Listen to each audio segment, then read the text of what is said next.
Hi there, it's Sarah from Inspire Tarot.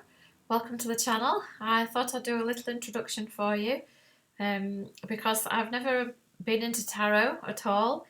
And then one day one of my friends pulled out a tarot card and I just felt instantly interested. Obviously it was the right time and I was thinking, I might set up a YouTube channel. And then I went to look for the name, and the first name I could think of was Inspire or Being Inspirational. And it was just available, which I couldn't really believe. It just seemed like it was destiny, like it was meant to be. So that was how the channel name came about. And then there's many different ways that people can use tarot. And I think the traditional way is for like fortune telling. And I think this can creep people out a little bit because it's a little bit, we kind of have this addictive attraction to the future and the past, as we know, which keeps us out of the present moment. And we always want to know what's coming next. And the cards can show us, we can read the cards in that way because everything was created at the Big Bang. So we know that the world is a mortal dream that wasn't created by God. It was essentially created in an instant, and the whole universe and all the different dimensions of time were all created in that one instant.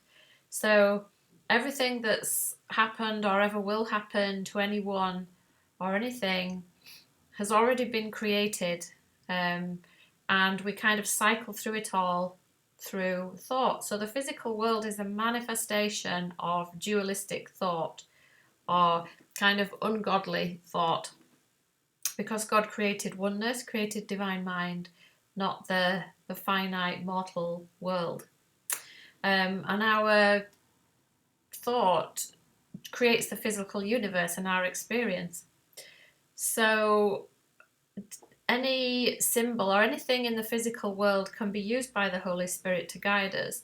And tarot cards are no exception. So when we look at the cards, they can seem like they're scary. Some of the darker cards that depict emotions and things that we consider to be upsetting or situations. And because of the fear and guilt we have in the mind, and because we use the projection mechanism, so we have this unconscious guilt that we separated from God. And it's so horrific to us that it's unconscious. It's stuffed down into the unconscious mind and then it's projected out. So we see our own seeming sin, guilt, and evil in the external world, in physical things, in other people, or in medication, or in cards, just in absolutely everything. But the truth is that the power is in the mind. The mind is the only power, and the physical world is actually just a manifestation. It's just a hallucination of thought, and which seems to be real. And so we're kept in this trap of thinking that we're like a pawn in this world when really we're the creator of the whole dream, or the mind, should I say. So the spirit can use the meaning that the cards have to show us what is going on in the mind. So you can use it for fortune telling. That's not usually what I use it for. I use it for just seeing what's in the mind that needs healing. So if you get up in the morning and say to the cards, Spirit, can you tell me what I need to see? And a card comes out, maybe the card of deception, then that's pointing you back to your own mind. Where are you deceiving yourself? Where are you avoiding looking at yourself? Where are you not being authentic? And then the spirit can bring through your intuition and your own thoughts, it can guide you. So this is how I'm using the tarot cards. But I'm also using them to remind myself about the spiritual path, about the fact that we're not really a human being in a world, we're not really a pawn in a game. We are the creator of the world. We create essentially our own character, everything that happens to it, and how we perceive our experience. So the spirit can use the cards to reinforce the reminder to step back into our power, but step back into our power in a loving way, because really only love has power. When we're not being loving, we feel very powerless, and it's not a pleasant place to be in. So we have to remember that love and forgiveness is where the power is. And because the external world is a manifestation of thought, the more purified our mind is and the more loving we are, the more we get to live in a universe that seems kind of gentle and safe. And it sounds completely unbelievable to us, our human level of consciousness, that we would have this kind of power. But then at the same time, if you really think about it, why would God create us to be like a mere mortal in a world where we could be eaten by the shark, or, you know, we're subject to the food chain, or we have to eat, or we have to have a body that we have to defend? It's such a sick and macabre thought that God would create a world like this. Obviously, everything that we aim for is happiness, and God just created the feeling of happiness without any need to have a body, or to work to survive, or to please other people in order to survive. It's just this very complex world that we seem to live in, where we feel as if we're constantly under threat, and we constantly have to do and behave in certain ways in order to be accepted. And it's literally just a huge fabrication of nonsense. And the Holy Spirit is guiding us out of the dream. So our human self is held together by our experience is just a culmination of our thoughts, our beliefs. And as we shift our thoughts and beliefs, we change. So our bodies change and our experience of the world changes. And essentially, we're not in a body. We're told that we're not even in a body at all. And this is when people have near-death experiences where they get to see themselves on the operating table. They're looking at themselves from outside of the body, and then they're thinking, hang on a minute, what am I? Where am I? And people do have these mystical experiences where they get to see themselves from a perspective that challenges, you know, what normal human understanding is. And then they start to think, hang on a minute, what's going on? And as we rise in consciousness, we kind of step into our power, and we really start to think, I don't really believe that God would have, you know, put me in a cruel world like this. And we just start to become more and more aware and more able to hear our intuition guiding us, which is the voice for God or the Holy Spirit or whatever you want to call it, talking to us, telling us that this maniac voice in our head telling us that we're worthless and we're not good enough and we're small and we're constantly under threat is literally just like a virus in the mind. It's a hallucination. And we, bit by bit, as we go through the mind training, we get to let go of our attachment to the physical world. It's an interesting process how it happens. It's very difficult to explain, and we just become more anchored in the mind, in the knowing of truth, that we are sustained by God and not by external things.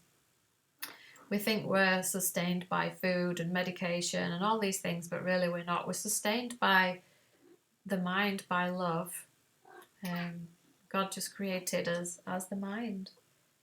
And yeah, from our human perspective, that can seem kind of boring. But in truth, if we could have no body and just be in a state of peace and happiness at all times, then I know if I was God, that's kind of what I would definitely want to create.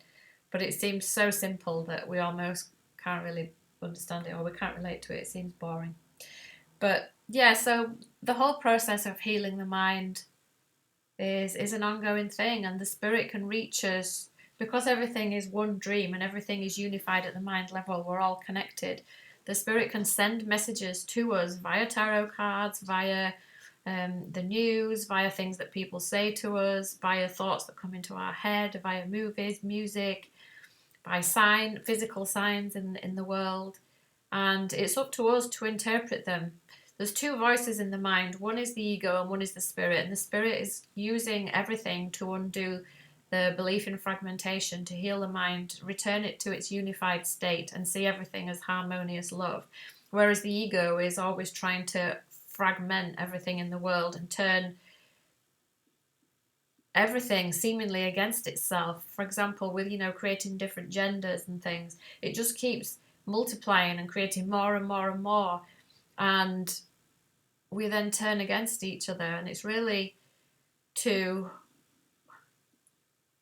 stop this from happening, and just to get us to flip the process and turn it back and forgive everything and see it as one.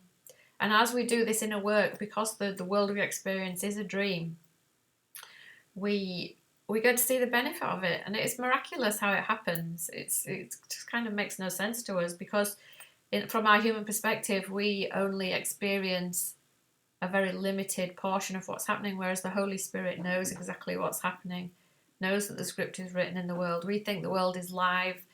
It's not live. It's already written. So yeah, the Spirit can use the tarot cards to help us get home. So we look at the different cards together, and then ideas will come into the mind. So it's for us to have, because we often don't trust our intuition and we're so focused on the physical, it's a way that the cards can depict concepts and archetypes and things in the mind. And then we can be shown what's in the mind and we can see it. And then we feel a bit more comforted that, oh, so I now have physical proof that, this is what's going on in the mind that needs looking at. And the Spirit is always trying to redirect us back to our mental power and to purify it. And as we heal, we become less attached to external things.